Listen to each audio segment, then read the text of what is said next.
everybody? What's going on? Rob Cesternino here, and I'm getting you ready to see our final 5 exit interviews from Survivor 42. We are going to hear in this video from Maryanne, the winner. We'll hear from Mike. We'll hear from Romeo. We'll hear from Jonathan. We'll hear from Lindsay. This is going to be all together here in one video. Just one of the main things that we do here on RHAP, it's a podcast where we try to talk to all of your favorite Survivor players. Make sure you're subscribed to our YouTube channel here on YouTube and our podcast feed at robhasawebsite.com/subscribe. We're going to have many more interviews coming your way with the Survivor 42 cast here in the off season as we get ready for a Big Brother season as well and Survivor 43. Hope you stick around. Enjoy the interviews. Maryanne, good morning. Rob Cesternino. So happy to talk to the winner of Survivor 42. So happy to talk to the man who was so mad at someone sharpening a machete for too long. I'm over that. Yeah. Okay, you're over that? Is that what you said now? Yeah, I have way more things to talk about now. Okay, yes, I know, but let the super fan in me vibe. Like this. This is so fun. You get all the vibes. Maryanne, talk to us a little bit about how you're feeling at this hour as the Survivor superfan who knows the name of Samotion. Yes. To win the game. I know. Maybe if I watched the last 6 episodes of Token Scenes, I would have done better in Samotion than just know the name. But I'm doing great. I'm just like living my best life. This is the best thing. I was able to go and watch the finale with my family and my friends. It was spectacular. I'm like on cloud 9, just so at peace with my experience. I'm doing so great. And I'm a little starstruck right now. I'm not even going to lie. Come on, get out of here. Come on. Bible. That's the social game. Come on. No, it's not. It's not. I promise. Mary, could you talk a little bit about what it means to you to be the first Black woman winner in 20 years? I got the chance I caught up with the Sepia this week. Yes. She was really in your corner, very excited for you to bring it home. And now here you are 20 years and 1 week later. Oh my goodness. Yeah, I got a little bit of that podcast. It means so much to me because it shows that there's now in this new era, there's more people who are able to have firsts since so long. Like if you look at our final 3 combination, Mike would have been the oldest person, I think, since Bob Crowley, and he would have been, I think, the first Puerto Rican winner to go and win. Romeo would have been the first gay man to win since season Sandra. 15. Yeah. Since what? Sandra. Yes, you're correct. Thank you. Yeah, fact checking me. And then we'll get emails. Yeah. Yes, but it's just so nice that like I'm able to be one of the first and have that like and be able to do that for my community. And in the future, I want other people to be able to experience what my community has been able to experience as well. People from different ages, races, socioeconomic statuses, all those different intersections. Maryanne, I thought you did such a great job with the final tribal council in front of the jury. You seemed so polished in front of them and did such a great job of receiving their questions and thanking them and giving them back exactly what they needed to hear. How did you prepare for the final tribal council? Oh my goodness. I think starting from the final 8, I started to think about who's on the jury. What do they respect? How do they play the game? How much of my game do they know? What are my strengths? What are my weaknesses? And then I think every single night after tribal, I would count jury votes depending on like how many I have locked, how many I have to swing. Because going into tribal, I'm like, I don't need a clean sweep. I just need 5. You just need 5, figure out the 5, and then just focus on the people who you don't focus on the people who you think you have locked, focus on the people who you don't think you have locked. And that was the strategy which I had coming into it. How confident were you when you sat down at the final tribal council? It was a roller coaster. I came in to final tribal. And your hands up the whole time. I know, right? Look what happened. I came in feeling that I had a very good chance of winning, but then they kept on talking to Mike and asking Mike so many questions. I'm like, oh my gosh. I'm like, I must have miscalculated. What did I do? But then when they start to ask me questions and I felt as if I was able to articulate my game more, I felt as if then I had another chance of winning again. So it's like a you. Mm-hmm. Yeah. And you had such an interesting ride over the course of the season and we got to see so much of you, but we didn't always get to see what you were doing strategically. What do you feel like were some of the biggest things that we didn't get to see in the episodes? Oh my goodness. Yeah. So it was very hard because a lot of the time in the game, I was a very cerebral player because I would try to strategize with someone. Then 5 minutes later, it'd come back to me. Oh, this person said you said this. So my information wasn't the end. People weren't using me as like a, hey, let me think about where Maryanne's thinking. They're using me as a, oh, let me use Maryanne's information to supplement what I want to do. And that wasn't the position which I wanted to have. So a lot of times I would be thinking things. And then after, if people said the same thing for me, like for example, when everyone wanted High out or a lot of people wanted Drea out, that was my plan as well too. But this was good because people wanted it. So it was more their idea rather than my idea. So I knew my information wasn't getting out. In the beginning part of the game, when you found the immunity idol, the Beware Advantage, and you had to go to the mat and keep saying the phrases, I thought that maybe that changed the way that you were being perceived by the other players. And I felt like that followed you into the game. Did you have that same thought that you have to keep saying those same things? And they thought like, what is this person about? Oh yeah, everyone there thought I was like literally kooky. And then after, you know, the love confession on episode 2 didn't help anything with that as well too. So it was very on brand for me. So coming into the merge, a lot of people are like, oh yeah, this girl's just here for a fun time, a wild ride, which like I said, is very good for making sure you're able to go farther. But then after, it's very bad because people have an expectation that you now have to subvert rather than them having an expectation of you being a threat and then the challenge being going to the end. So it depends. You have 2 challenges. Either A, you can go to the end easy, or B, you have a difficult time to go to the end and you have to you have to choose which one you want to do. So you were part of this incredible move from at the final 6 to take Omer out of the game. Can you just walk us through how you arrived at that decision of, okay, this is the spot I have to take Omer out? Yeah, of course. After the final 7 tribal, I actually saw Omer give Mike back the idol. Because at first I was like, oh my goodness, what's this? It must have been Lindsay, because I remember some conversations that Lindsay said to me about Mike. So I'm like, oh, Lindsay must be a part of it. But when I found out that Omer was a big part of the knowledge is power, and even saw that tangible evidence of Omer giving the idol back, like the veil was lifted. Like I was going and I was seeing Omer being like the bird keeper and like me being like the tweet tweet bird that he was going to take the end. I'm like, absolutely not. Like I was freaking out because I'm like, I don't want to be a goat. Like this is like worst case scenario. Like what's going to happen? Like, so then it was terrifying because at this time, like I said, I didn't really go and like provide a lot of strategy to people. So I was like, I need to make this move. But for this whole game, I was just going and like I'm aligning with other people's moves that also match with mine. So then after when Mike came up to me and said, oh, we need to get Omer out, I'm like, oh my God, thank God. It's like, this is great. It's like, he's on the same page as me. So instead of going and having to go and really convince and push a lot, like multiple people to make this move, instead I could go and be like, how are we going to make this move? Yeah. And then ultimately you played your extra vote Yes. and then Omer ends up going home. Such a great moment in the season. At the final 5, though, you still have the idol in your pocket, the only secret left in the game. And it seemed like that we were headed towards the situation where, okay, Mike was going to play his idol on you and you potentially were going to save Lindsay with the idol and you decided not to do it. How close did you come to making that move in front of the jury? Oh my goodness. I was so close. Like I was going to go literally, like Mike was going to play the idol and I was going to do like some dramatics. I was going to be like, Jeff, I have this idol. Mike played the idol. So I would play it for him, but Mike is safe. And it's like, then I would have been like, oh, Romeo, you have your fake idol. You have your idol. We all, like a lot of us thought it was fake. So it was like, you have your idol. So you can play your idol. So you're safe. So that means the one I'm playing my idol for is Lindsay. Lindsay, like #1 ally. I know who you voted for. This is great. I was going to make it a very, very big move. Yeah. But then I realized that if I did that, there was a chance that Lindsay at Final Tribal could be like, you know what?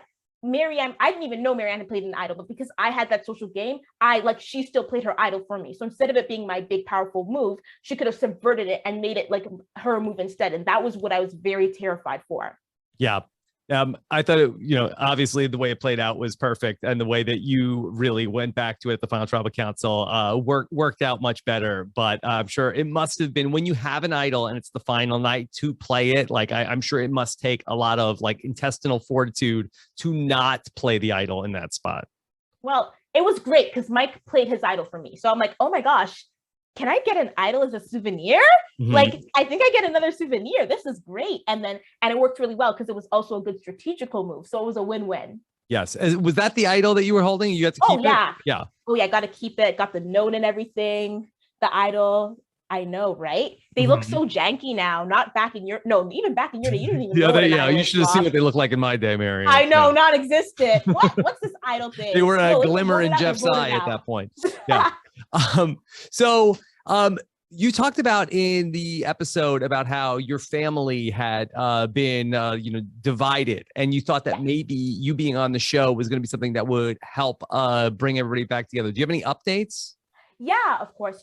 We're from familial things and any interpersonal relationship things. Those aren't band-aid fixes, but I am happy to say my whole family was there watching the finale with me. And like we all got to go and just like really enjoy that as a family. And that really meant a lot to me. Okay. It seemed like in the beginning of the season that you were maybe on the ropes, maybe to be the person who was going to be voted out instead of Mariah. Do you feel like that was edited as it actually was? Were you that close to going home early in the game? So the only way, from what I understand, I would have gone home is if Mariah Shot in the Dark hit. On day 2, me, Jonathan, Lindsay, and Omer made an alliance. I called it the Taku Four, which is objectively such a bad alliance name because you never put numbers in alliance names. Yep. But so when it was when we lost that challenge, it would be the mind was that it was Mariah, especially because she wasn't eating, she wasn't drinking, she was very sick, and like especially after we lost Jackson, we kind of had a fervency for winning, like we could not lose anymore. How was your relationship with Jonathan over the course of the game? Because while you were all part of Taku, that definitely seemed like there were times when you two had been butting heads.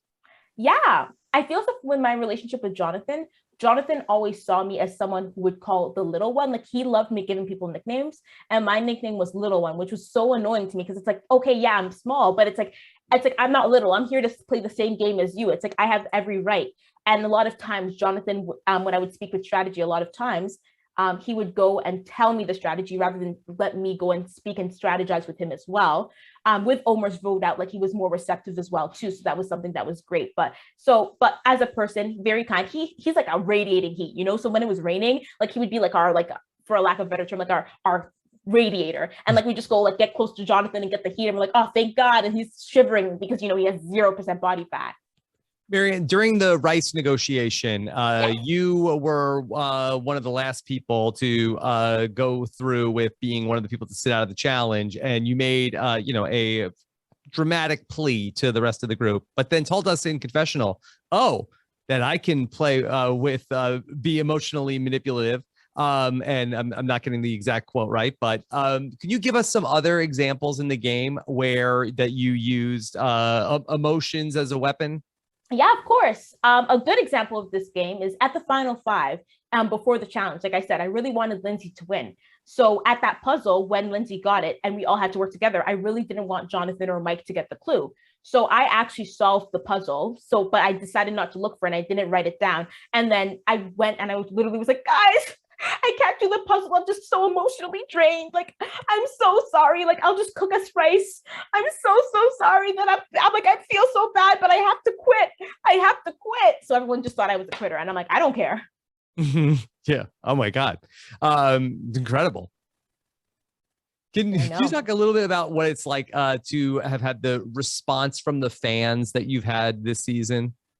Oh my gosh, it's been surreal. Like I remember the premiere, going to sleep and waking up and like my phone had blown up and like I'm seeing all these messages from all these people, or like even like of course everybody gets hate, but like the amount of such positive feedback that I've gotten, or such the heartfelt messages that I've gotten from people, I would honestly get like 10, 20 times worth the hate if it would just mean that those people would have been touched and affected by me, and I'd do it again. Yeah. And I'm sure a lot of people were touched the night that you and Drea both played your idols together to make sure that a third Black player didn't get voted out in a row. Could you just talk a little bit of what that night was like? Yeah, of course. So going into Tribal, I was actually leaning into actually voting Tori out because I didn't want Taku to then really have to go balls to the wall at the final 8. That was a little too early from how I felt comfortable for. But I was very close to Tori. But when I saw Roxroy and Chanel both on the jury, I'm like, well, now I have to vote for Tori. It's like I felt very at peace with my decision. But then to be able to see like Drea just being like, but this was a decision that was made very last minute. So I think I was the only one who knew that I was going to vote Tori out and then Tori was going to go home. Everyone else thought it was going to be Drea. So then it was just an absolute mess because then everyone felt like Drea was going home. Drea thought she went home, but she wasn't going to go home. But then that she was going to play her idol, which of course good for her. But then she was also feeling very emotional in this moment because it was a heavy moment. Then it was raining because apparently Jeff can control the weather when there's emotional moments. So it was a lot. Now, it was a big part of the season. about the storyline of that you never got the chance to talk to Zach in the season. I never got the chance to talk to. Wait, you got to come in to this guy. You mean? Wait, what is good with that? How's it going? Zach. Yeah. Oh my God. Oh my God. If you were listening to the podcast, Zach Wertenberger is in the frame. And Yes. is there something that you two want to tell us? So there's something that I want to tell you because of Zach. I'm already on my knee right now. Oh my so- God. We can't do it at the reunion. We can't do it. No, there's no reunion. Murphy We have to coming figure it up? out. Yes. So- Because of Zach. Yes, because of Zach and my confession to Zach. Zach and I are now very good friends. Yeah. Very good friend. But- Okay. Someone, oh, I love the bell, but someone actually reached out to me, a skinny white guy who's like, oh my gosh, I actually have a chance. He messaged me before the season and he messaged again. And then I replied and we started talking and we're now dating. Okay. And he actually flew up for the finale. So because of Zach, I'm now not single anymore. So thank you for that, Okay. Zach, for being on the season. All right. Well, and I hope that your new boyfriend is not threatened by Zach. Okay. No, okay. Do you remember my loved one tweets? The one with the loved ones with all of Zach? Yes. He made that. My boyfriend made that. So Okay. like he's not like he's a menace. Like he'll comment on like things that Zach Yes, comments and being yes. like, oh my gosh, like you guys would make a cute couple goals. No, he's really great. And- Okay. All right. and Good. Can I yes. just say, Zach. I'm just so happy that Maryanne had yet another thing go right for her. Mhm. It's really amazing. I'm so happy for her. I had to. Blessed life. Yes. I was in contact with Paramount Plus for Mhm. the rights to stream our wedding, Yeah. but it's okay. I know we're trying to be us being the new Robin Amber is kind of a flop. So Yeah. sorry. I know I should have Yeah. worn like a I love Zach shirt. It improved Robin Amber. Yeah. Yeah, that's true. The Yes. new era Robin Amber. New You know, the era. Okay. bookends. All right. Maryanne, I know we're running out of time. Anything else you want to let the fans know? Have 6 more minutes with me. Don't worry. Oh, is that official?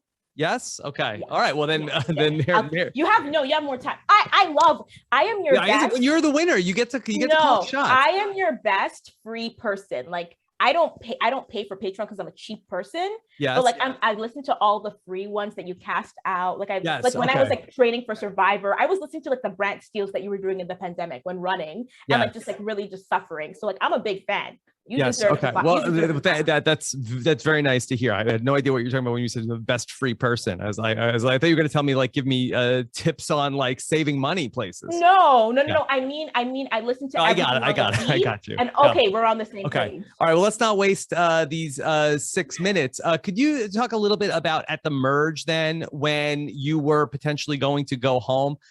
You had the idol in your pocket. Yes. You didn't play it. How scared were you that night? Oh my gosh, like literally my stomach was out my butt. I was freaking out because I really wanted to keep my idol because I didn't want to play it early that early because I really wanted to hold it on as long as possible. And then I had to trust Omer because Omer, like I said, was my ride or die. So he literally told me, Maryanne, like the vote was always going to be me. Like it was, and then he flipped it to Lydia. So he said, sit at camp, do nothing, I'll put the work in. And I'm like, I guess so. So I literally that whole day just sat at camp and did nothing. People were wondering, Maryanne, why was there no strategy of you saving yourself? I'm like, because there was none. My strategy was sitting down and letting Omer flip the vote. And it was terrifying because you'd see people walk around and you know that the talk is about, let's get Maryanne out. Let's get Maryanne out. And like, you're just like, it's like you're sitting down and seeing the game happen around you. And then knowing that you can't do anything about it, because if you do, it might blow up the plan and then your game really ends. We saw also then Tori had spotted that Drea had the red paint on her arm. She came to you Yes. and told you about the red paint with Drea. Did that click in your head at all about what was going on with that? Oh, no one in their right mind would jump and be like, oh my gosh, Drea has red paint on her arm. She must have dunked her hand in a bucket of red paint and then gotten something for an advantage. That makes sense. so Tori and I actually thought she made a fake idol. So what we were doing is if then someone found the idol and it looks like there was red paint, then we would know that there was a fake. And then we tried to use it as well too, to be like, Drea's not for us, because like I said, Tori was best friend, soul sister on the island. We would like, they wouldn't let us strategize, but Tori and I would like strategize extensively about what's going on in the game. It's like, you know how you let your kids play like house and like parents, but like you're actually doing the, that was Tori and I were like, oh, what about the final 8? What about this? What about this? But we had no social capital to do whatsoever. Yeah. Can you talk about your relationship with Romeo and how close you two had become over the course of the end game? Yes, Romeo and I was very close with Romeo at the fake merge. He was someone who was very nervous that he was going home. And I genuinely like Romeo, and I like told Romeo, you know, with zero social capital, but I was living my best life with a buff. I was like, don't worry, I'm going to do everything to make sure you're not going home. So we really had a bond and really cultivated, especially because when Tori went home, it was just Romeo and I who were the original people on the bottom. So like, we were just like, oh, we're on the bottom. Like, don't worry. Like, we're making it, we're going to make it to the end. So like, we really had a bond that like kept on going throughout the game. Yeah. Maryanne, it seemed like that Jeff took such a liking to you, and it's certainly understandable why. What did that feel like, that to really seem like that you were one of Jeff's go-to people?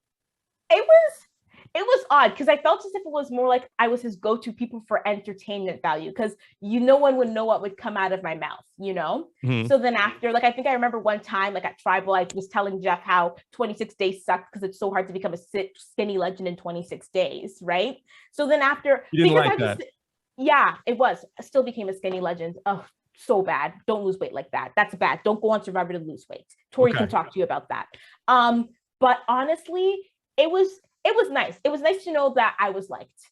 Yeah. And then it was nice to know that I was liked in a way that people perceived, oh, it's just because she's cool, not, oh, she's strategic, she's so great, which was like good for me to get to the end as well. In the finale, you had said that, okay, I got to do everything I wanted to do except for win a challenge. Now, is the itch scratched for you with Survivor, or do you feel like that you still have unfinished business to go back to Fiji? So the itch, okay, you know when you have a mosquito bite and you might actually be much more mature than me, but like when I have a mosquito bite, I'll itch it until like it becomes an open sore, right? So then it's stopping itching because you're now bleeding out. But then after, when it stops bleeding, then you don't really feel an itch anymore, but then you put a Band-Aid on, you're like, oh, I want to like reflexively take that itch. Oh, I don't need to itch it anymore. So basically, I'm an open sore when it comes to Survivor, where it's like, of course I can come back, but like the itch is scratched. I don't feel any need to come back anytime soon. Okay, would you though?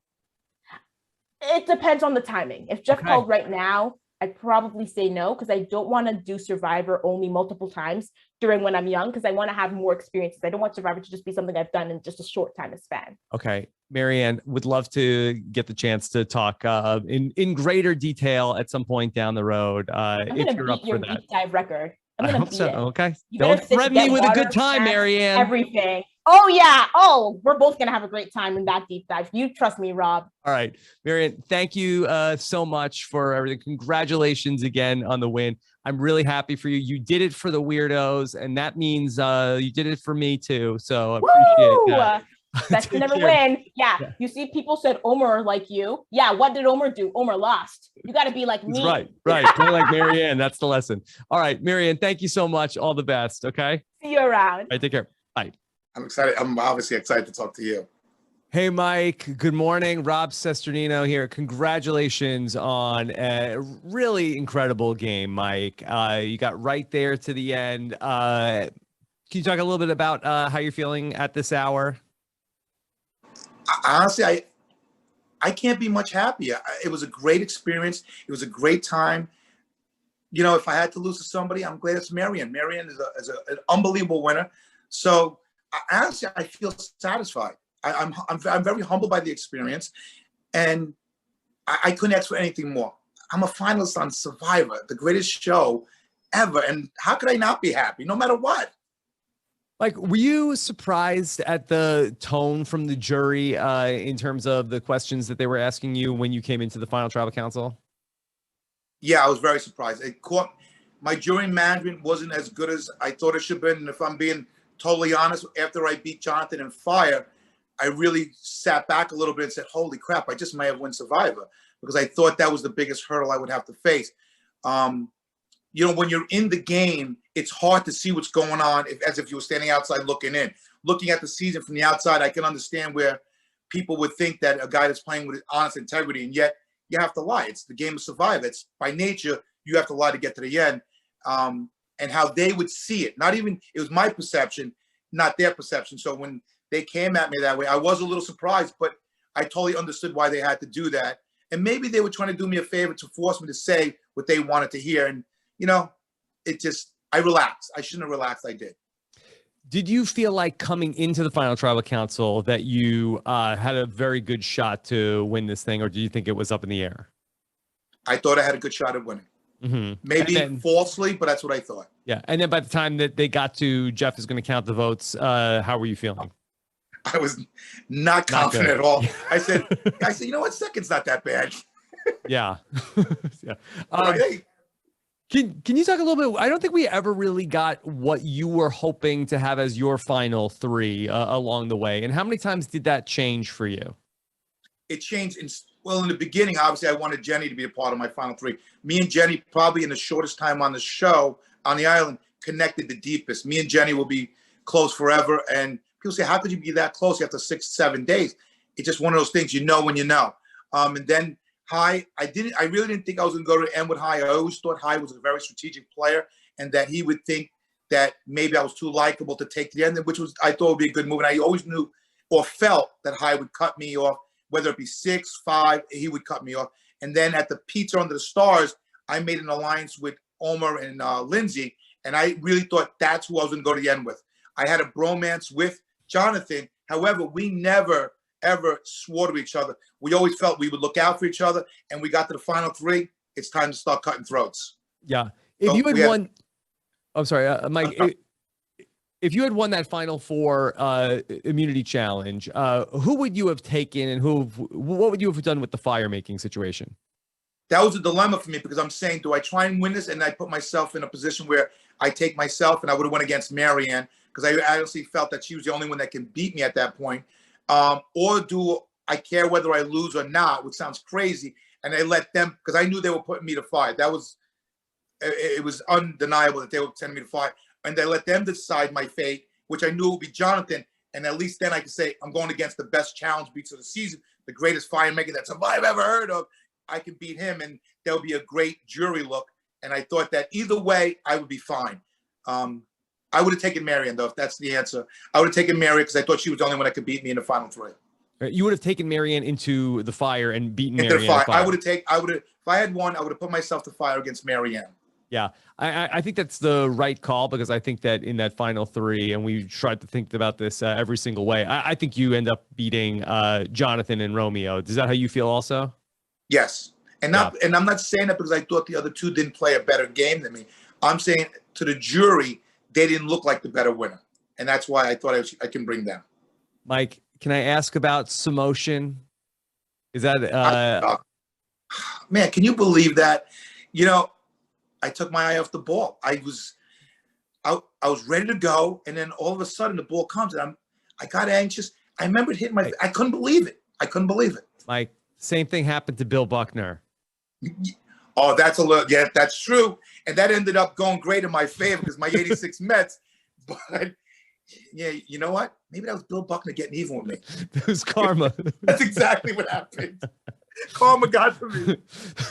So, Mike, could you talk a little bit about what it was like for you to, as you found out about how Maryanne had that idol that she had in her pocket and really wanted you to make sure hey, Mike, you made a promise to me. You have to play an idol for me at 5, and that she was strongly considering using the idol on Lindsay, according to what we saw in the episode. What was your reaction to finding all that out? You know, it didn't really matter to me. I felt that I gave Maryanne my word. I was always going to play the idol on her. I didn't think me and Maryanne actually sat down together and discussed who was best for me and her to take to the end.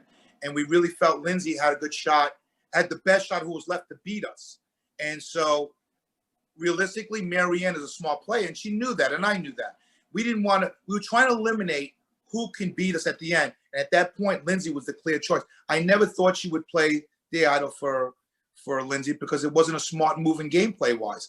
We always felt that Jonathan couldn't beat us and Romeo couldn't beat us, and it would be between me and her. So I never considered it, her having the idol. It was okay. I mean, I played the idol because I promised it, and I thought that would be a good look for the jury. I didn't even think she needed it. I thought me and her were totally safe going into there. We had a set plan. I believe Maryanne. Maryanne also played very honorably. So when she told me something and I told something, we kind of believed each other. Mike, could you tell me if there's any big parts of the story that we're missing from what we got to watch on the television show? Like, was there anything that would be really helpful for us understanding the story of the season? I think the biggest thing that people didn't see out there was when Omar had found an idol nullifier. Yeah. None of us knew about this. So when Lindsay and Omar came to me to say, hey, there's this knowledge, this power that Drea has, which has never been played on the show before, I didn't believe them. I'm saying, I cannot go down. Even if they're right, I'm not going down as the dumbest player in Survivor history by giving my idol away on something that they made up. So I was never going to give them that. I said, I'd rather give it to Drea and get caught there than look like a dummy and give it to them. Jonathan comes up to me and says, hey, Mike, you give your idol to Omar. He has to give it back to you. I said, John, why would he have to give it back to me? He's going to keep it, make me look like an idiot. He goes, no, Omar has an idol nullifier. Omar's big play in this game is to take you at F5 in front of the jury so he has a big jury splash. I said, oh, my God. And me and Jonathan were very honest with each other in terms of looking out, even though we didn't have a shake hands alliance. So I believed him. So I knew giving the idol to Omar, I'd get it back. We would get Drea, and then now I have time to figure out how do I combat the idol nullifier coming to 5, which that's when I decided to go to Maryanne and say, because it looked like him, we have to get almost after him. He's kind of get me. We got to get him out. Maryanne says, no, I can't because I've been with Omar since day one. And so I leave and I'm saying, like, how can I get her to change my mind? How can I get? So I went back and said, out of curiosity, do you know about, Omar's nullifier? She goes, what nullifier? I said, he has a nullifier. He's going to take me out at 5. I said, oh, you didn't know about it? And she said, no. I said, oh, I guess you and him are not as tight as I thought. And I just walked away. And then I mentioned Lindsay's idol. Oh, you didn't know about that? Oh, my bad. I thought they were taking you to the end. Sorry. And I walk away. Maryanne thinks about it. She comes and sits down and says, okay, listen, this is what we're going to do. And we were like, whatever you want, as long as you're with us. And I kept saying, Maryanne, we have to split the vote. I said, oh, Lindsay has to play her idol for Omar. It's her alliance. It's no good anymore. Why would she not play for him? I thought it was a great move if she did. She didn't. So that's why we split the vote. I don't think they told that story very well, but that was a big part of everybody's demise or great gameplay. And that goes right down to Drea, Omar, Lindsay, myself, and Maryanne, that we all played that together. They never talked about it. And I thought it was my biggest move in the game. It was also Jonathan, because Jonathan didn't look like he was a strategic player, though. But Jonathan was the one coming to me, giving me all the taco information so we can go further in the game together.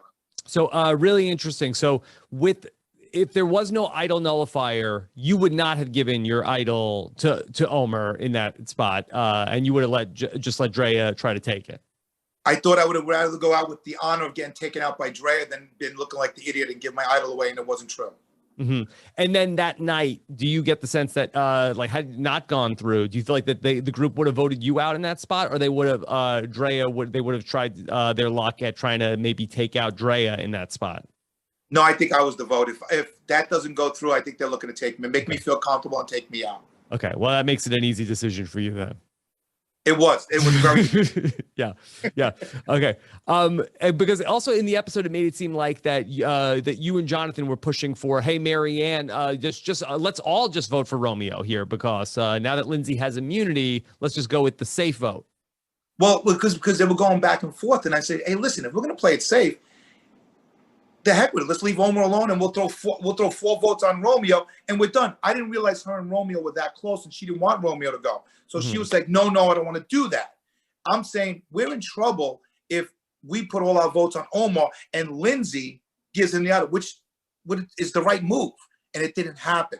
And I said, and then Jonathan goes home, or me or Jonathan, but I thought it would be Jonathan. And he goes home, and now I'm on an island by myself, and I got Omar, Lindsay, and Maryanne. I know, guess who's next? Me at 4. Without a doubt, I'm done. So I felt my best move was to get Omar out, and if he has the idol and plays it, because Lindsay should give it to him, at least Romeo goes home. It's one more number. I got a little bit more of a shot, and Jonathan stays in the game. Yeah. Mike, what was your reaction to seeing the episode back where on the vote where Hai went home, where Omar told you about how Hai had been saying that you were his puppet, which that was not what he actually had said? I thought it was a great move by Omar. To be honest, I had never saw it. I didn't find out it was a lie until I saw it on the TV. And at that point, I said, holy crap, Omar played a great game. He was playing a great game. It didn't seem that he was very meek and lovable and a nice guy out there. But meanwhile, he was playing a game that was extremely strategic. And at that point, I said, he's playing the best game right now. I have to get him out. I can't beat him with the strategy he's playing, how well he's playing it. Mike, have you thought about potentially going back? Every day I think about going back. Mm-hmm. I think that I think I'm gonna study up a little bit on jury management and get back there so I can play the game better. I need a second chance. Yeah. What was the biggest thing that you didn't anticipate in terms of how challenging this would be? How close the relationships I would make with the people out there and care about them that quickly. I said I was alive for 57 years. I never had these people in my life before. If I got 30 years left, I can live without them again. However, when you go out there and you make these bonds under such duress, it creates relationships that are going to be with me for the rest of my life. I gained a lot of really, really close friends now that I consider family. Yeah, which I never thought would happen at my age. Yeah. And you did an incredible job with the social game. It seemed like that you made so many bonds with people. Did you feel like that was going to be something that came easily to you in the game? Yeah, that's what I've been doing my whole life. I have a look that's kind of a little intimidating. So at a young age, I had to try and disarm people purposefully. And that became instinctually for me, where I like people in general. When people see me, they're a little taken back. But I generally like people. I like talking to people. I like making friends. I like being liked. Who doesn't, right? And so I like to know what makes people tick. Learning about Omar and his religion was so gratifying. Learning about Maryanne and where she came from. And even Hai, learning about his world. It all meant a lot to me. And that was all real. I mean, and that was, quite frankly, the easy part of the game. The hard part of the game was probably a little bit of the strategic and just understanding that people were going to lie to me. And sometimes I look gullible by believing because I wanted to believe that they were being truthful. Yeah. Well, Mike, it was very fun to get to watch you play on the show this season. I hope that we have the chance to sit down and have a longer conversation along the way when things are a little less crazy. But again, all the best to you and congratulations on a job well done this season, Mike. Thank you, Rob. And quite frankly, it's been an honor. You're the Hall of Fame of podcast for Survivor. This is an honor. And Oddcast. By the way, yeah. Go Mets. Let's go Mets. Right. Okay. That was a little ugly yesterday, but very hopefully ugly yesterday. Get back and on then, track. they made the 3 o'clock game, so that way it wouldn't interfere with our Survivor finale. Yeah, I could have missed it. They could have put it on during the finale. That's true. Yeah, if they're going to play like that. All right, Mike, thank you so much and take care, okay? Thanks, Rob. Have a great day, sir. Bye. Hey, Romeo. Good morning. Rob Cesternino. Very nice to talk to you, Romeo. You too, Robin. First, let me just say I'm so sorry to disappoint you being your winner pick. I apologize for making you lose that, that Romeo, bet. Look, I got so much closer than I normally get. So thank you for, getting me at least to the final 3 with my winner pick. But Romeo, I really was feeling so good about the pick. I was looking like such a genius because you had such a great first half of the game, and then it seemed like that once you got to the merge, it seemed like that you just kind of got frozen out, and I never really understood what happened. We're gonna blame the edit, Rob, but what happened was, you're right. I felt like I was CEO over at Ika, and I was running things. Everyone at Ika at some point was in danger, and I could kind of like choose who was going. And everyone was always brought up in conversations except me. Like I was never going to be voted out. So I knew that even if our tribe was decimated, which I thought we would, I actually told Dre, I was like, look at our tribe. We're going to be decimated. So let's plan to at least, if we have to vote everybody else out, let's be the final 2. But I knew that regardless of what happened, I would be the last Ika standing. And technically I was last Yes. standing. So I was good. And then going to post merge at Kula Kula, I felt like I went from CEO to janitor, playing at the bottom. And what happened, and what people didn't understand that, and what happened was I had told Drea, I said, okay, this is where we split, and don't let people know that we're this tight, you, me, and Roxroy. Let's not talk to each other. Let's go out and branch out, kind of like what Taco was doing. But we did such a good job that Drea started believing it, so much so that she saw me become very close with Tori, which they didn't see. And she was wondering, why is my number one best friends with my nemesis? I can't work with him. So that's why she left me out of that 8-person alliance. And that was what started the snowball effect of my game going to the bottom. And it wasn't my paranoia. I quickly perceived that happened. And Dre actually told me, hey, there's an 8-person alliance, but don't worry. Me and Rockstar are never going to vote for you. You're the 9th person. We'll just bring you in when it's time. And I'm like, what? Like, no, that's not good. I lost my number one. I could see people pairing off. So I knew I was in trouble. And that's exactly what happened. I think that was my the beginning of my demise post-merge. Yeah. Well, Romeo, I don't mean to start off on a negative note. First, let me congratulate you on getting to the final 3 and becoming the winner of the Final 4 challenge. Was that something that you would ever thought that was going to be a possibility? Did you feel like that you had like a challenge win coming up at this end of the game? No, I mean, the challenges are much harder than I thought. I mean, I remember the first challenge, we're all pumped, we're excited. And then it's like, get the paddles. And I picked up the paddle and I'm like, wait, this is like 100 pounds. Like, oh my God. And I knew right there, I was like, uh-oh, this is going to be harder than I thought. But no, I didn't. But I knew that for that final challenge, I knew that I was going to give it my all, because I wanted to prove to not only the fans, the viewers, and the jury, but I wanted to prove to myself that I was going to take myself into one of those final 3 slots. Even though I knew that at that point, I didn't have a chance to win, I wanted to prove that I could take myself there. No one had to drag me there as the GOAT. I put myself there, and I was really proud. So you had a big decision to make after you won the Final 4 challenge about who was going to go into the fire. Did you come close to doing it any other different ways? Yeah, I mean, at that point, I thought about different scenarios. At one point, I thought, you know what, I'm going to put myself to fire and just give somebody else the necklace, because I think they showed in one episode where I started the fire. I was actually pretty good at fire. I just didn't, I was not about to help the tribe that had me at the bottom. I'm like, screw these people. They could do their own stuff. I'm going to steal the rice.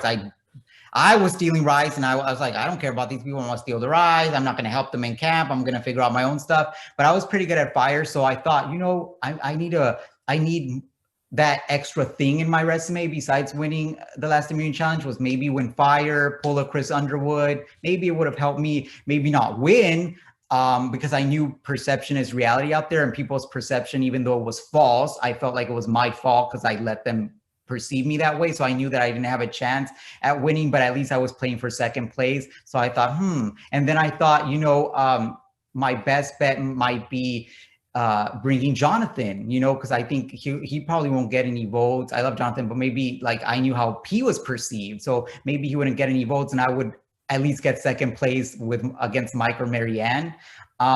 So I sent him to fire with Mike, thinking Jonathan has this. We didn't know how good Mike was at fire. Mike won, and I was like, I'm done. Okay, at that point. But so I thought all these scenarios. And lastly, bringing Maryanne, a huge part of it, I'm going to be honest, was an emotional decision. I had an alliance with Maryanne. They didn't show it. I had the Underbirdie alliance with her and Omer, because Omer hates dogs. So he didn't want the underdogs. He wanted the Underbirdie. Omer hates dogs. Yeah, this is like I'm not going to speak for him, but this is a big revelation on the podcast. When we said, let's make an alliance of 3 of us, the underdogs. Because at that point, I didn't realize that Omer was playing all of us. I thought he was one of us before we voted him out. And he said, no, I'm not a big fan of dogs. I love birds. Let's be the Underbirdie. So at that point, I had that emotional connection with Maryanne, and she was a big supporter of me. The times when I felt low and I was like, man, we're at the bottom. She was like, let's not give up. The bottom's on top. The bottom's on top at some point. And she was right. when I won that immunity challenge, she was the first one to hug me and embrace me. So it was an emotional decision to bring her. I couldn't cut her at the end because I felt like if I'm going to lose, I'd rather lose to her. And also working with women in pageantry, she reminded me a lot of the young women that I work with back home. So I just couldn't do it. It became an emotional decision, Rob. So was there a point in the post-merge game when you felt like, okay, now I finally got some momentum now, where there was a group of people that came together where you felt like that you had like a shot to work with a group of people and get to the end? Well, here's the thing. I quickly realized that I was at the bottom. So my goal was, unfortunately, like you saw my final tribal count, so I'm crying because that was not the game I intended to play. I intended to play the game that I was playing at the pre-merge the entire time, but those were the cards that I was dealt. So what I quickly realized was that just one more step, one more vote. So people watching me throw these random votes for random people are like, man, what the hell's Romeo doing? He has no clue. Like, he's left out. I knew every time who was going because guess what? Omar would pull me to the side and say, hey, this person's going, but you're going to get votes. So it's okay. You're the in case. But here's the problem with being the in case. If the main target pulls out an idol, if the main target plays her shot in the dark and it works, or the main target pulls out one of these random advantages of, you know, season 42 that we know we're all over the place and it worked, guess who was going home, Rob? Me, right?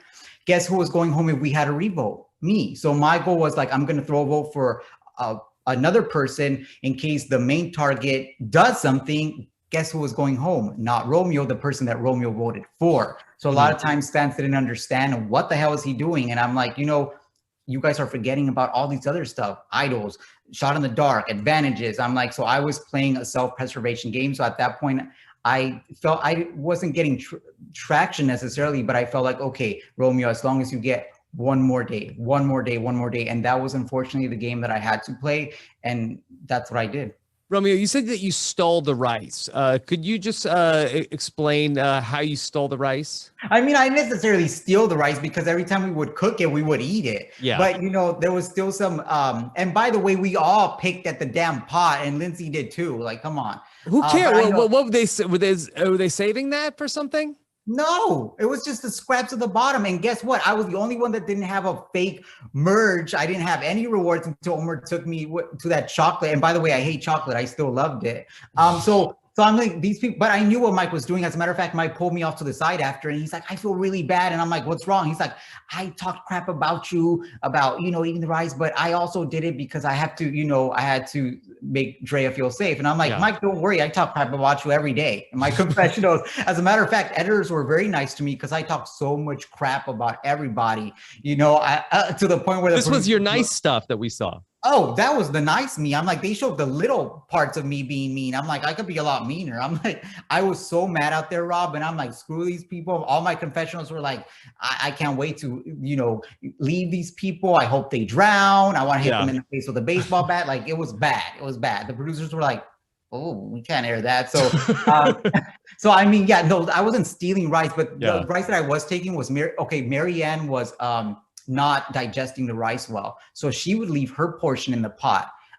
So when everyone was gone, I was kind of eating her portion. That's what it was. But she was okay with it. I mean, she wasn't going to eat it anyway. So I wasn't stealing. But if I could, as a matter of fact, I regret not stealing. I should have just, they were down talking crap about me at the beach. What I should have done is I should have poured some rice in the pot, cooked it, and just ate it. Yeah. I felt like you were in a really tough predicament because, you know, you get to the merge and then, you know, you're playing hard and they're like, oh my God, Romeo's paranoid. And then, you know, you sort of adjust and stop doing that. It's like, oh no, look, Romeo is not doing anything. Yeah. Well, what do they want from you? So at that point, it's like there was nothing that I can do because one of the biggest lessons that I learned, and I'm a super fan, Rob. Yeah. So going into it, you always hear perception is reality on Survivor.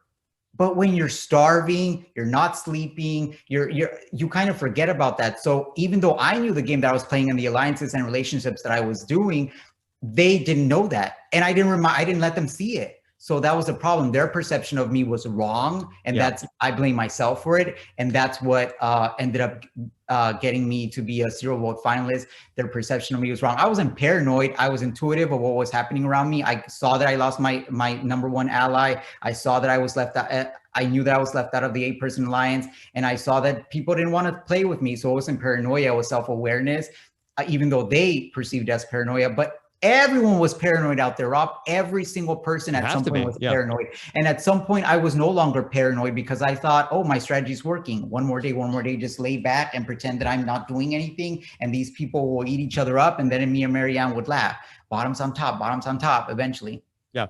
And then Romeo, we saw during the course of the season, there were a couple of moments where you had talked about how that you had not come out to your family. There's also a great secret scene where you came out to the tribe. What was the reaction from your family when they got to watch all the episodes? Yeah, so I just want to clarify, like I live my life as an out gay, proud gay man to my immediate family, to my friends, to my coworkers.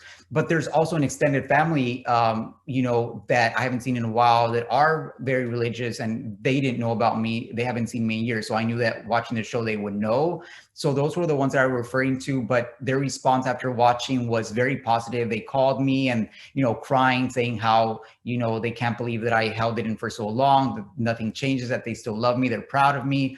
But more so was the amazing response from the fans from around the world, kids who were messaging me on social media, just saying, you know, I'm watching the Survivor episode right now with my parents sitting on the couch and they don't know about me. So thank you for being so open and giving me the courage to maybe come out to them one day. And then parents would message me saying, you know, I was afraid that my son or daughter was part of the community and they didn't know how they were going to react, but seeing how vulnerable I was, they wanted to make sure that when their children do come out, if they come out, that they would let them know that they accepted them and loved them and didn't want their children to feel the way that I felt. And then even messages from places around the world, like as far as Iran, where fans, and I don't know how they were watching Survivor, maybe VPN. I didn't even know they got Survivor out there, but messages on my social media about how, you know, living in a country where it's frowned upon and they can't be open about it. Just feeling seen and feeling represented meant so much to them. And I mean, how can you not feel like a winner already? I felt like a winner already. Yeah. Romeo, thank you so much for that. I really appreciated getting to watch you on the season. Thank you for coming on and talk to me. And I hope that we get the chance to talk some more in the future, Romeo. Of course. Thanks, Rob. Okay. Take care. Bye. Bye. Hey, Jonathan. How are you? Rob Cesternino. What's up, my friend? Yeah, Jonathan, nice to talk to you. What a run it was for you in the game, getting to 4th place, and you came up just short. Can you talk a little bit about how confident you were heading into the final for fire making against Mike? I got to be honest with you, Mr. Rob. I wasn't. I feel like if you get confident in the game of Survivor, you're kind of losing. Yeah. So I never was completely confident in anything that I did. I was always able to move around and go, well, this could happen or this could happen. Did I think I could beat Mike at fire? Yeah, I thought I had a good chance of beating Mike. I thought maybe I could get in his head. He was trying to get in my head. It was a little battle. So yeah, I wasn't too confident, but I thought it could definitely happen. It seemed like at one point you set the flag on fire, which I had never seen before. Hey man, the wind was blowing. And one thing that I did do is I noticed that most of the wind was on Mike's side. Yeah. So I got the first one closest to me. That's why if you look, I'm always looking back. Yes. Yeah. You look at it. Yeah. I look at that. I look at the challenges because I want to see where's the best spot that I can be in. I happened to, I still think I got the best spot. I just wasn't as good as Mike. Mm-hmm. Now, you were dominant in the team challenges in a way that I don't think we ever saw before on the show. What did that mean to get that kind of response from people in terms of what you were able to do in the team competitions? It meant a lot to me because when I was 14, I was in Fiji on the show called Endurance. Yes. And for 14 years, I wanted to see what I could do on the real game of Survivor. And one of the times that it was like a surreal moment was when I had to help out Maryanne and Omer when they were getting, taken away by the current. And when I got out of the water and we won that challenge, Mr. Jeff was like, "How do you feel?" I was like, this is what I've been waiting for, Mr. Jeff. I feel great. Yeah. And then how did the second half of the game shake out? I remember in your pre-game interviews that we listened to, you had a plan. You talked about how you really wanted to be the provider. You wanted to dominate and use me as a shield in the first half of the game. Did you feel like, and you got to the final four, knocking on the door of the final three, did you feel like that it went the way that you thought it would go? It went better. Yeah. I think that my plan went better because when I first was trying out for Survivor, everybody was going the big guy, they're always going to be the pre-merge boot or the merge boot. It was constantly fed to me. I did want to prove everybody wrong because it was like a nag. It was like, "Oh, nope, you're gonna get kicked out as soon as it happens." And I'm like, "Oh, I'm gonna do my best to prove you wrong." I knew that I could hopefully get to the merge, but I changed things after a few days. I'm going to say a few days after the merge. I had enough energy built up to where I could still feed people for those first few days of the merge. I was catching fish. I was letting everybody know that I'll do whatever I can to serve you. After that, though, it gets different. I had to change my game. I communicated with people more. I had more of a social game. Did you feel like you hit a wall at a certain point in the game? Because watching it from the show, it seemed like that, you had a lot of energy, was, really, bringing in all the team challenges. But then, it seemed like you reached a point when then food became like a really big priority for you. Yeah, Mr. Rob, it came down to, I think people were trying to starve me out when they were getting, they won the challenge for food. I would go, "Man, I hope they pick me. I hope they pick me." Elmer even said it. He's like, "I'm trying to starve Jonathan out." And the day after that, I ended up passing out. That wasn't showed, but I'd never passed out in my life. Yeah. And I think it was like day 22, 23, I ended up on the ground, man. So yeah, the service, plan, like being a servant leader, worked for a long time. But there came a point where if I would catch 10 fish and only eat one, and I spent all this energy catching and killing all these fish, then I was depleted. It worked a long time, but the last 5 or 6 days, I was really depleted. Yeah. Can you talk about the idol nullifier that Omer first let us know about last week, which it turns out was a really big part of the story of the season? And the story that Omer had told us was that you and him had found it together, and then it was something that was just a secret between the two of you throughout most of the game. Yeah, so Omer and I went for a walk to the water well. We went together. We were talking. Omer has never moved so quick in his whole life. Yes. Omer goes and he grabs the idol nullifier. And I thought that it was me, it was Omer and I that knew about it. I figured out later in the game, before Dre even got voted out, I figured out that Lindsay knew about it and things weren't adding up. The stories that Omer was telling me and the stories that Lindsay were telling me were completely different. I caught Lindsay before Omer could get to her. So immediately I go to Mike. I say, "Mike, listen, Omer has an idol nullifier. You have an idol. Omer's going to use that idol nullifier against you on the next vote. So give him your idol, but get it back." Yeah. He's like, "Okay." That's why when you see in that episode after Dre gets voted out, that Mike's like, "Give me my idol. Give me my idol." Because he knew that there was something up. And that's what there was kind of a gap there. And but yeah, the idol nullifier fills that gap, and that's how it happened. And then hold on, let me tell you this. So Mike goes to Maryanne. I go to Maryanne. Our stories line up, which is one of the biggest things in Survivors, making sure your stories line up. So our stories line up. Maryanne convinces Romeo, and then she has an extra vote, and then that's how Omer got voted out. We only get to see so much of the show. Do you feel like that there were parts of your story that we didn't get to see in the episodes? Yeah, I did a lot of Survivor-esque things. Like I was climbing trees 30, 40 feet in the sky, getting breadfruit. I was climbing trees, getting coconuts, spearing a lot of fish, dude. I had an infection on my hand because I was shooting so many fish because the spear. Right. Great care of me, by the way. But yeah, I did a lot of things like that they didn't show. Actually, in one of the episodes when me and Drea got in a tiff about catching fish, yes, I wish they would have showed this. I did end up catching everybody fish right after that. Yeah, it was a secret scene that they showed you with like the pot filled with there's a little fish. Okay, good. Yeah. I didn't even see that. I missed that. Yes. Didn't know that.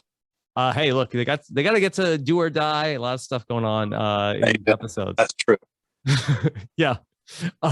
Were you surprised with that the few number of players that ended up going into the do or die the week that came up? I was surprised because a lot of people told me like it doesn't matter what this is, I'm going to play. Mm-hmm. Like straight up, there were people that were in the game that were going, hey, I'm going to play regardless.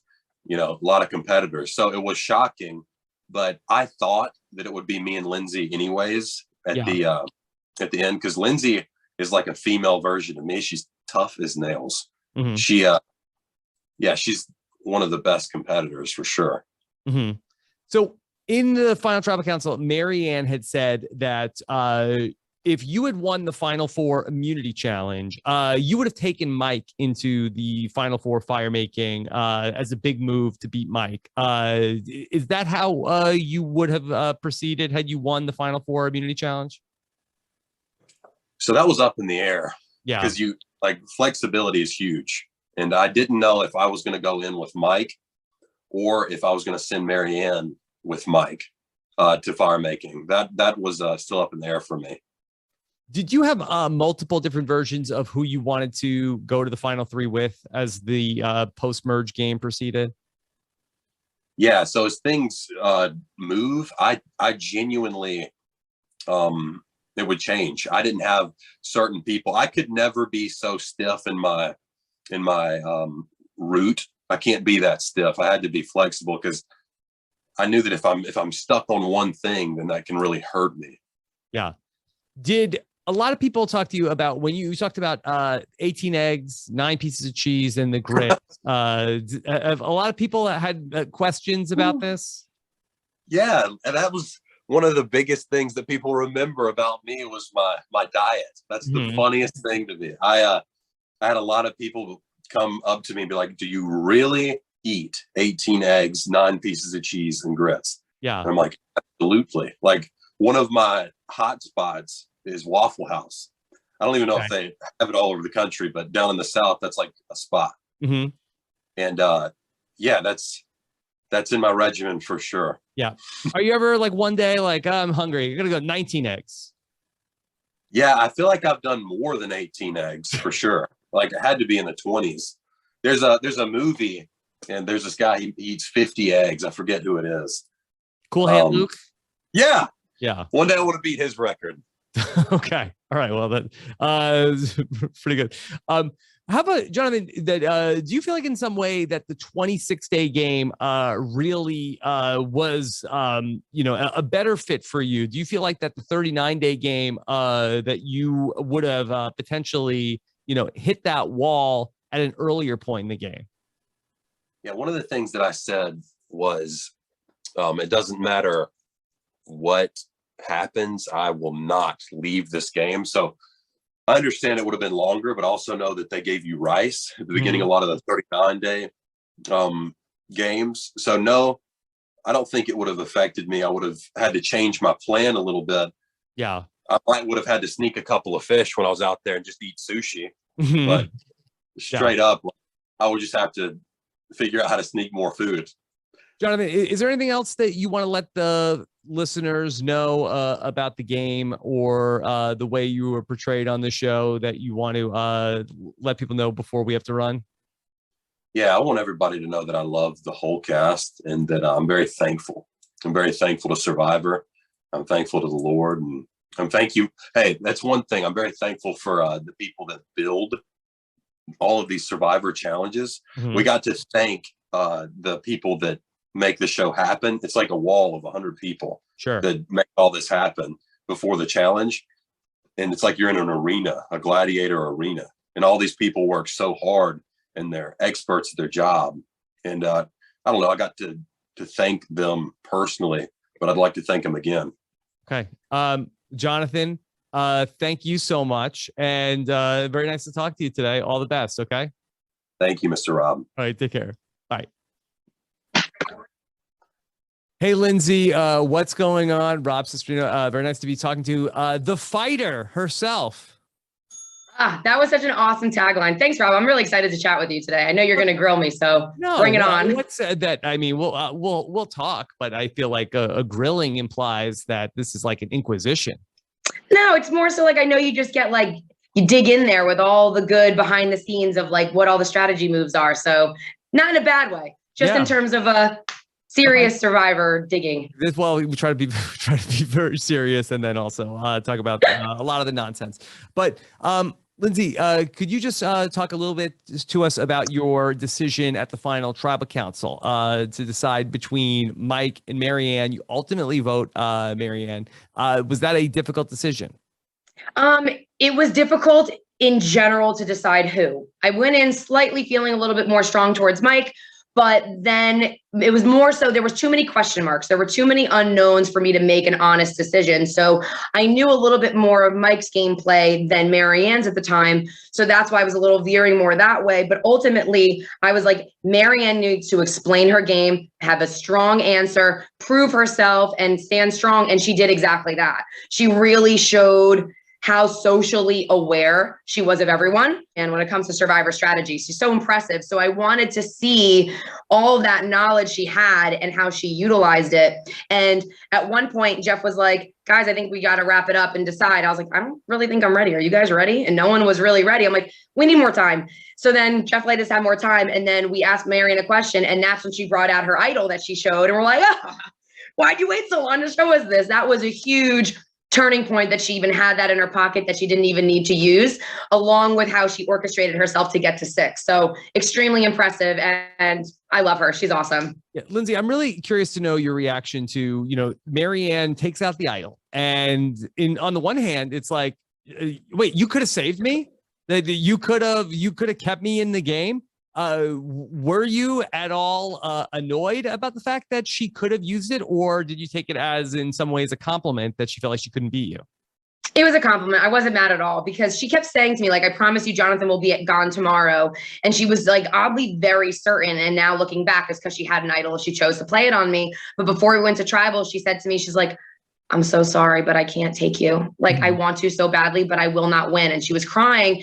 And I knew how honest she was. And she's just such a great person. And we became so close out there throughout our time that I very much respected her just saying that to me and being honest. So I knew going into tribal, I'm like, I'm going home because Maryanne knows that she's not, like, I know what she's going to do. So when she did that, it was like, good for you. You take that all. So I was very happy for her. No regrets on that whatsoever. So, Lindsay, it seemed like that you really had your sights set on Jonathan through much of the second half of the game. But a lot of people felt like from the outside that Jonathan would have been a pretty good person to sit at the end of the game with. For you, why was it so important to get Jonathan out? Yeah. Okay. So I was excited to answer this. So yes, Jonathan would have been a better person to sit at the end. However, Jonathan's the only physical competitor that might win a challenge and he will not take me. I knew for a fact he wouldn't take me. So removing that option, I felt much more in control of who was going to win that challenge to take somebody to the end that I felt a better chance of going. So I knew he wouldn't take me. He's the only one really in my way of having that opportunity. But also when Chanel left at Tribal, she said to all of us, Jonathan better not make it to the end. So my pitch to everybody was, we're going to look like idiots if we keep Jonathan in, because everyone knows that that was our goal to get him out for so long and he's still here. So I was trying to make that my pitch to everybody else for the reason why, to not look bad to the jury, when really it was my personal gain because I knew he would not take me to sit alongside of him. So that was really that. But I think more of like the undertone was the fact of I knew I wasn't being respected equally by him. So, and I can't say anything. It's a social game. So I have to keep that to myself. So instead I'm like, I'm going to beat you at the one thing you're good at. So that was where like my underlying frustration and competitiveness was to him. But ultimately it was still strategy for that reason. Can you talk a little bit about how long it took you to find at the toes of the giant, that's where the treasure lied? Yeah. Honestly, it had to have been like at least 40 minutes. And I was the only one running around. I remember Maryanne telling me afterwards, her and Romeo were like, yeah, we just played dead because we didn't want them to do anything. So we just threw it. And I'm like, you guys are awesome. Thank you so much. Like, it was really sweet. But I knew, and it was funny because at the end, I was like, this is where my mind was going in the beginning. Because I know in other seasons, it's always some giant landmark. But for some reason, like with that riddle, I was so narrowed in on it has to be roots of a tree, even though I knew it wasn't. I was like, I know there's something else, but I literally cannot think of any other thing it could be. So I run around like crazy. And then I started at the other end of the island outside. Then I was like, okay, let me go inward because everyone's probably in there and I'm worried they're going to find it. Then I'm like, there's a whole other side of the island. There's a giant thing there. That's definitely the giant of this whole island. Looks like a giant. And that's the foot. But it definitely took a while. And I was literally like right by it as I'm climbing up that damn stones or the toe itself I'm climbing up. And it's like right down there and I didn't see it. So it was a while. Yeah. Can I ask you about the do or die? I know you talked about it at the finale after show. I'm not sure if we call it a reunion still at this point. I think after show is more appropriate. Show. Yeah. So that Jeff asked you about the do or die, and he said that you seem to enjoy the do or die. Was that accurate? I mean, when I was safe, I enjoyed it. Like I was going to be, I would have probably had, I'm so happy I was safe because I would have been kicking myself consistently for that dumb decision. Like, I know it was a bad move and I got ahead of myself because I already knew beforehand, I plan on winning this challenge. So therefore this doesn't apply to me because I wasn't thinking it all the way through. But no, afterwards, I was like, this is so cool. I love Survivor. This is awesome. But if I went home, I would have been very angry with myself. Were you mad at everybody else of like, really? Nobody else wanted to be in the challenge today? I wasn't angry with it. I mean, Mike has a bad shoulder, so I should have known he wasn't going to play. Maryanne and Romeo, I should have known weren't really going to play. Maryanne knows that she's bad at balance. Romeo's like lucky that he hasn't passed out yet. Mm-hmm. And then Drea was really the only other person left. And I figured, I don't know, she's allergic to coconut. She hasn't been eating much. I think she's been kind of struggling in challenges. So she might not do it because she's smart enough to know not to waver this risk. But then the other end of it, which is also difficult for me, is, well, first off, I said, I was like, I will be the one to have to beat Jonathan here because that's what we need to do. But if I really assessed it and realized it would have been down to me and Jonathan and then me choosing not to play, it would have eaten me up inside for Jonathan to get that praise of like, ooh, everyone's too scared to play against me. And I just got handed an immunity. That would have been tough to like accept. So I think that's where my competitive nature still kind of stuck in there. Even though you got the box right, were there a lot of people telling you that you made the wrong decision and you were supposed to switch? Yeah. Like, tell me I made the wrong decision. I made the right choice. This just goes to show the Monty Hall problem might not always be that statistically accurate, especially when it's down to 3. And also, I went with my gut. So what I have to say to all those people, your gut is going to be a stronger answer of the right way than statistics, I would say. Okay. All right. That might be a controversial statement. I mean, I got the right box. What else do you want me to say? Argue with me all you want. Can you talk a little bit about your game in the pre-merge? That I felt like that, you know, we did get a lot more of your story in the second half of the game, but in the first half of the game, I feel like that we didn't get to see so much of what was going on. Was there anything interesting that you think people would want to know about your game from the first half? Yeah, that was all planned. Like, I mean, not the edit. I don't control the edit, but in terms of being under the radar, very, very much so. So Jonathan was a very big, obviously physical specimen, and he really wanted to be out in the show and being the first one in front of everyone. So I'm like, go for it.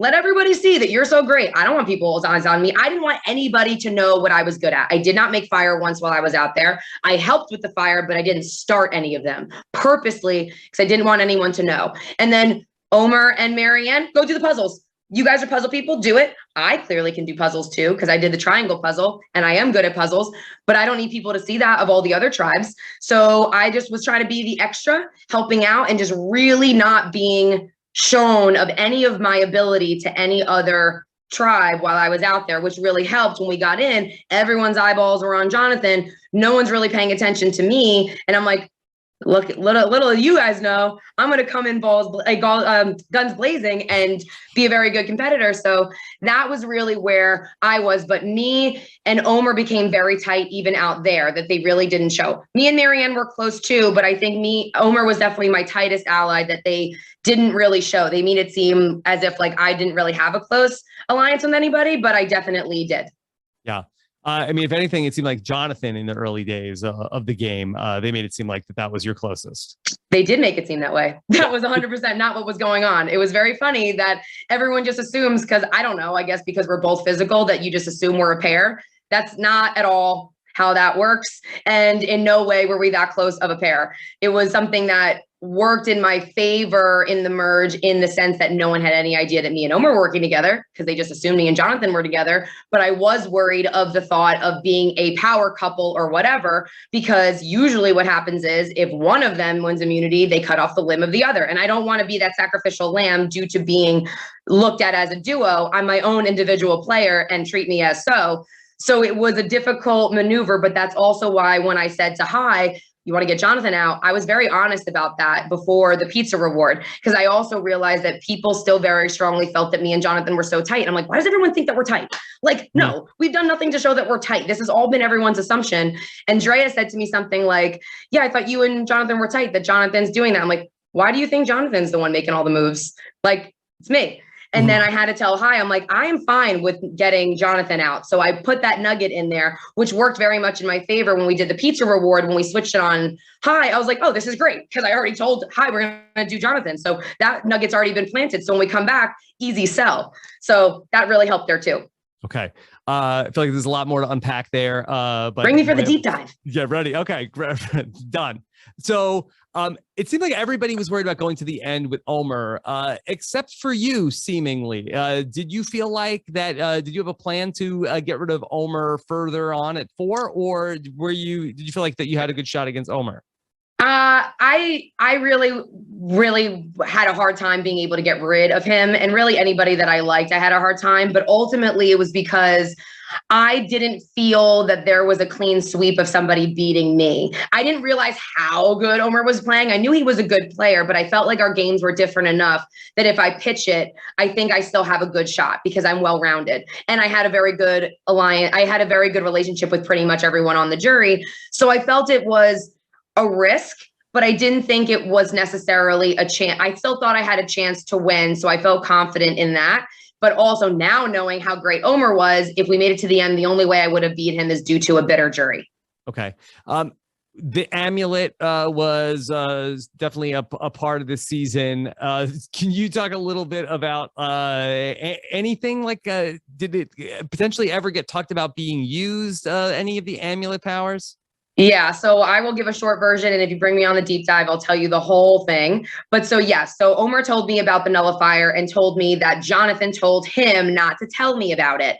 And then we figure out the knowledge is power advantage. So I go back to Mike and I tell him, give Omer your idol. We're keeping you safe for the knowledge is power. Then Jonathan approaches me, and then that gets exposed that I know about it. So now he turns on Omer and tells Mike that about this nullifier. And now Mike immediately goes after me. Now, me and Mike were very tight, and they didn't show that in the edit, but we were extremely close. So I was trying to say to him, like, I'm still trying to save you. I want to work with you. And he was so convinced that me and Omer were both feeling very vindictive, which Omer was doing it, but I wanted to save him. If I played my idol for Omer in that moment, Mike would have never believed me. And then Maryanne would have known how close I was with Omer. And at the time, I felt keeping my bond strong in my social game was still very important by 5. Now knowing at 5 really doesn't matter. Just get to 5. But then again, not really, because I got to 5 and I had no shot of getting any farther. So it probably would have benefited me to keep Omer longer, because Omer wanted to work with me. He might not take me to the end, but we did talk about it. And I was like, why would you take me to the end? Like, we're both very good. He's like, I don't know. I feel like we have different games and I think it's fine. So who knows if he would have taken me to the end, but it would have been better, because once it was Mike and Jonathan together, forget it. The two of them were impossible to change their minds about, and they were just keeping each other safe. So I should have played it, but at the time it did feel right, especially with the very minimal time that there was to figure everything out. Okay. Lindsay, so I think we're out of time for today, but hope to get the longer version of the story sometime soon. Anything real quick else you want to let people know? Yeah, the cake and cookies was a better choice. Much smarter choice than the chicken and the veggies. So Okay. And yeah. this is from a nutritionist.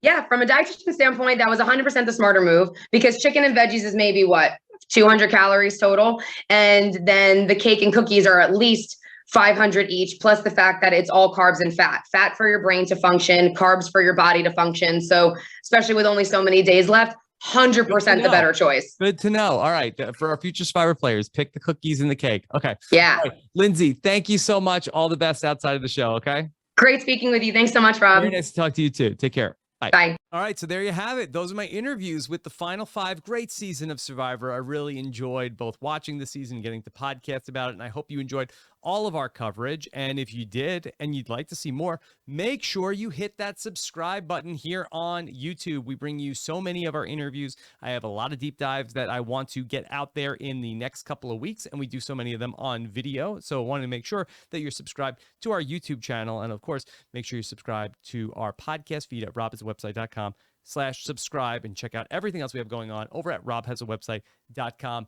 Thank you so much. I appreciate all of your support and viewing of our shows all season long, and I hope you're doing great. Take care, everybody. Have a good one. Bye.